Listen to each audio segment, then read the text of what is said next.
Hi everyone, and welcome back to Natty's Nook, where you'll hear about books that could become your next best reads. If you missed last week's book, or you're just simply new to the channel, I really encourage you to go check out my first review or the last one that you happen to miss. The first review is called Channel Intro plus First Review, if you don't know what it's called, and I really encourage you to go and catch up on it. It was awesome. I also really encourage you to please stay updated because sometimes the plots could connect, the same author could be present, or they could just become your new favorite novel, and who wouldn't want that, especially for an avid reader like me. If you're not new to the channel and you're just waiting for this next review, sit back, relax, and enjoy the next look inside Natty's Nook.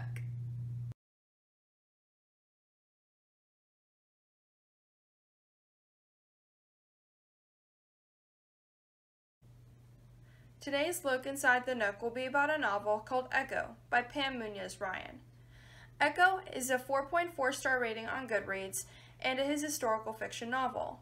Now, Echo has a pretty page-turning plotline, starting right off with a really cool hook. The hook starts off with a boy named Otto who's playing a simple game in the woods on an ordinary day when he meets three sisters that completely turn his life around. He is introduced to a harmonica with an M engraved onto it that has the most beautiful tone that he has ever heard. This harmonica is going to be present all throughout the novel and is basically what connects the entire story together. Now this is where the hook ends, and we dive into the story of Friedrich Schmidt, our first main character, who has big dreams of being a conductor in Nazi Germany in World War II time period. Now, as you can see, World War II time period is definitely not the place for music. It's the place for politics. And basically, he's surrounded by war.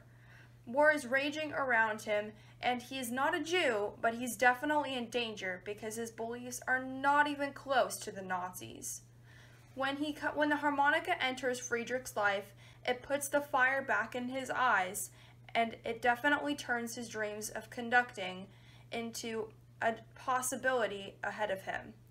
Now, this part of the story ends on a really questionable and mysterious note, leaving the reader just want one more chapter of that specific storyline.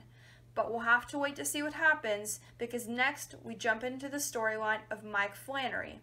Mike Flannery lives in the same time period but in Pennsylvania, with his younger brother Frankie in an orphanage because his parents were killed very soon after they were born. Unfortunately, this orphanage is definitely run down and they don't have everything they want, or even everything that they need.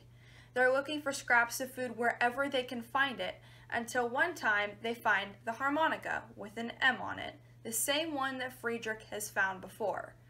Now, once they find this harmonica, like Friedrich's life, it completely turns Mike's life around as well. He suddenly becomes into music, even though he wasn't into it before, and it definitely changes who he is as a person. Like Friedrich's story, it ends on a really interesting note, and it definitely left me just wanting a little bit more of what Mike's story had to offer. But it jumped into the third story, which is the third and final story before all three stories connect together. Now, this is about a girl named Maria Lopez who lives in California in the same time period as the other two. Now, she lives as the daughter of the migrant farmer who unfortunately has to relocate once again. Now, when they relocate, they're forced to go to an area that has a better job opportunity and has a better living circumstance, but it doesn't make Maria's life any easier. With being Latino and Hispanic, she is seen by her peers as a threat and as an imperfect person, making her definitely not have any friends in her childhood. It's a really heartbreaking story, honestly, and not like the last two, it definitely introduces a new level of sadness. Now, this story doesn't end on quite as dramatic of a note, but it definitely progresses as you read it. I think that the first two stories of Friedrich and Mike are the most interesting and definitely kept me wanting more, and it made the book a page turner, which is why I give it a 5-star rating. The second reason why I give it a 5-star rating is because of the diversity. It's a very different novel all around, but it does bring the book together because the story was just well written. It's good for all ages, and I don't think it has any language in it, making me automatically attracted to the novel. I recommend this book for readers that want a longer read that you will never forget.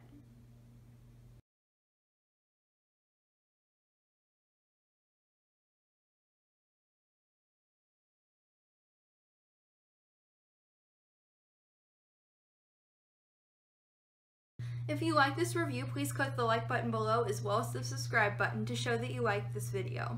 If you're interested in recommending a book, please refer to the details at the very end of the video for instructions. Stay tuned for the next look inside the Nook. Thanks for watching!